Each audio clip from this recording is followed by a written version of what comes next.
Good afternoon, everyone. Just wanted to come to you really quickly and give you a brief video that kind of talks a little bit more about how to construct a thesis statement. As I was going through and grading the first round of Unit 4 discussion boards, one of the things that I noticed and I commented on for pretty much everyone was that everyone had some work to do on, when it comes to how to develop a really good thesis statement. There were some that were pretty good and were pretty close to what they needed to be, and there were some that needed a good bit more work. So I wanted to go ahead and just take a few minutes and give you some guidelines, actually show you an example of what a thesis statement can look like throughout the writing process or throughout the drafting process. And then I do want to show you briefly just some examples of some things related to MLA that will be important as you keep moving forward working with August Wilson's fences. So what I want to do over the next couple of slides is actually show you a thesis statement in stages, kind of taking you from not where it needs to be to closer to where it needs to be to where the thesis statement could actually be. So what I want you to do is I want you to consider the following scenario. Let's say you have a literature professor who hands out the following assignment on, in an American Lit class. Your assignment is write an analysis on some aspect of Mark Twain's novel Huckleberry Finn. It's a very classic text. I read it when I was in high school, although I know it's not often taught as much anymore. It tends to be one of the more taught Mark Twain texts. But let's say you get this assignment, you're like, this will be easy. I love Huck Finn. It's something that I can write about. So you grab a pad of paper and you write the following. You write, Mark Twain's Huckleberry Finn is a great American novel. Now, this is not a bad place to start. This is a pretty good assertion. It's a good opinion. And it's a good statement. But it really isn't a thesis statement because it lacks the larger so what, or rather, to put phrase it another way, it lacks a larger argument. I often joke with students that I could fill an entire room full of a lot of American literature scholars or American lit professors, and they could probably argue to the death for days on end what the greatest American novel is. If someone were to say Moby Dick is the greatest American novel, some were to say Huck Finn, some were to say Tom Sawyer, some were to say The Scarlet Letter, all of their ideas there would simply be opinions, but there's nothing within them that actually leads to an argument. So what is written here, Mark Twain's Huckleberry Finn is a great American novel, is simply an opinion. It's a good place to start, but it's not really a thesis statement. It's not truly an argument yet. So let's say you do some, you consider your insights, kind of think a little bit more deeply, and then you go back and you write the following. In Huckleberry Finn, Mark Twain develops a contrast between life on the river and life on the shore. So I have the question here, does this thesis statement have potential? And it does. There's, aside from there being more language here, more words within this sentence, we have some concrete details. So what we have here is essentially some information from the text itself. So what this working thesis statement tells us, or thesis statement in progress tells us, is that Mark Twain develops a contrast between life on the river and life on the shore. So what this is telling us is, okay, there's clearly within Huckleberry Finn some scenes that take place on the river and scenes that take place on the shore, which for those of you who have read Huckleberry Finn or have any passing knowledge of it know that this is the case. So this one is getting us closer. It's at least getting us into the text, getting us into specific details versus what we had on the last slide, which is Huckleberry Finn is the greatest American novel ever written. We've gone from simply an opinion to something that resembles more of an argument and is on its way to being a really solid argument. So again, from the first one to the second one, this one is better because it points to the text itself. So to see this thesis statement kind of come full circle and to see it become something more of what it should be, let's say you examine your evidence, you consider more of your insights, and then you draft the following. Through its contrasting river and shore scenes, Twain's Huckleberry Finn suggests that to find the true expression of American democratic ideals, one must leave civilized society and go back to nature. So I have the question, what makes this thesis statement solid or strong? So aside from the fact that it's much longer than the other two that we have, this one does quite a few things very well. So the first thing it does is it provides us with an introductory phrase, which is through its contrasting river and shore scenes. That can often be a very good thing, structurally speaking, that leads into a good argument or a good thesis statement. And again, what's good about this particular introductory phrase is it's giving us, again, those textual details, the contrasting river and shore scene that we established in the second round of the thesis statement.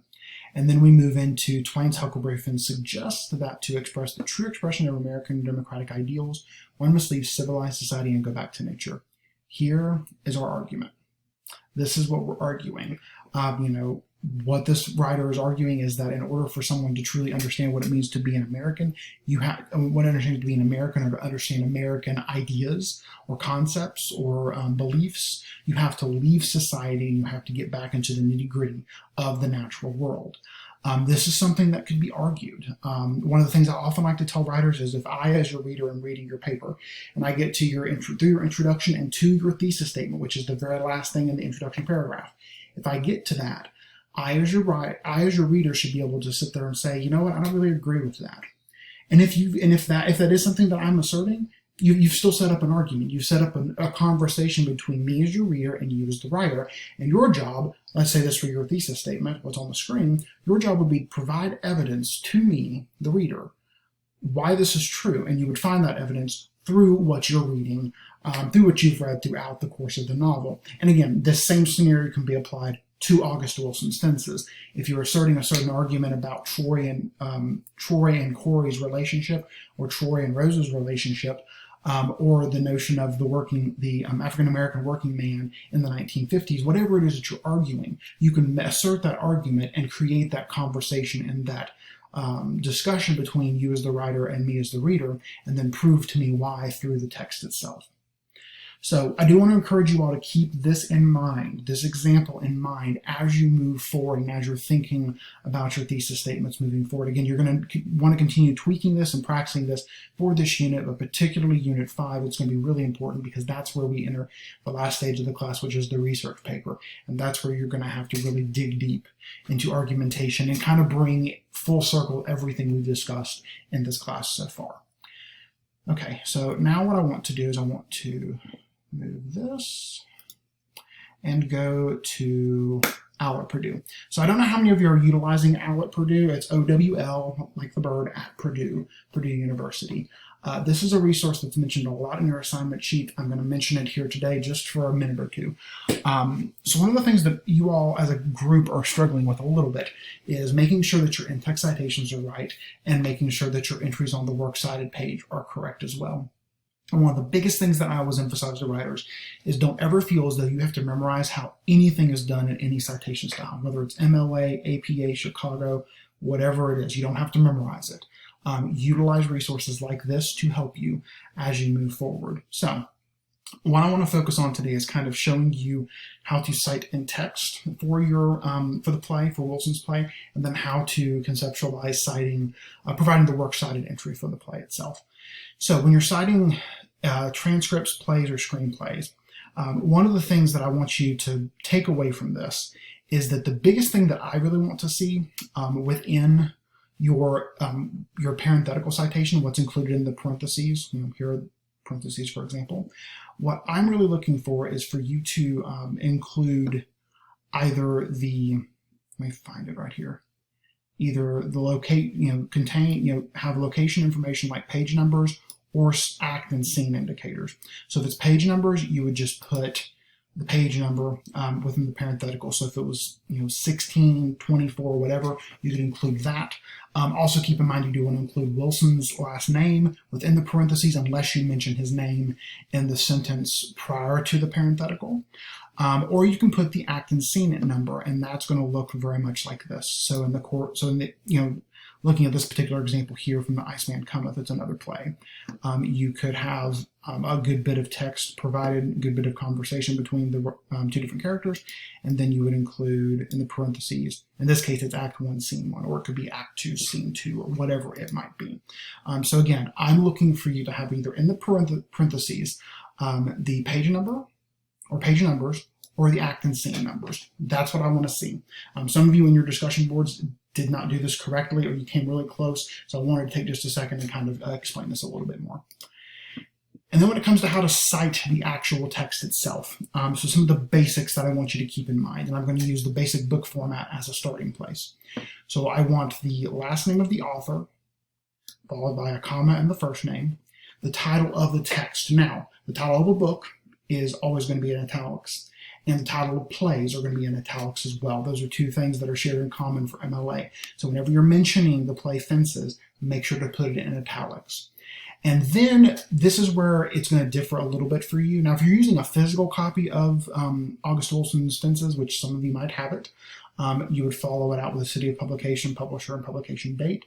Although for many of you, you're using the electronic version, so you could just put Wilson, August, Fences in italics, and then you would put the URL where you found it, and then you would put the date of access. So you're basically going to be keeping in mind what you've been doing previously with doing your entries electronically, but you're going to be adding in, really making sure to focus on these first two things here. Those two absolutely need to be present, regardless of whether you're using a physical text or you're utilizing an online copy that's available through the course. Those two things need to be there. I really do want to see the title of the play in italics, because again, that distinguishes to me as the reader, this is a play based on MLA style. This is a play versus you've been working with a good bit of poetry and short stories previously, where those are in quotation marks. So again, I really just encourage you to utilize OWL at Purdue. It's a really great resource and it is free. There's no reason to not utilize it, especially if it can help you out and make using citation style a little bit easier. All right, I'm going to upload this into the discussion board, the From Your Instructor discussion board. Please take a look at it when you have some time in the next day or so. And if you have any questions, please reach out to me. I'll be more than happy to help you. I'm going to be checking in and out of the course a good bit over the next day and, of course, going into next week. All right, hope you all have a great weekend, and I look forward to seeing more work from you soon.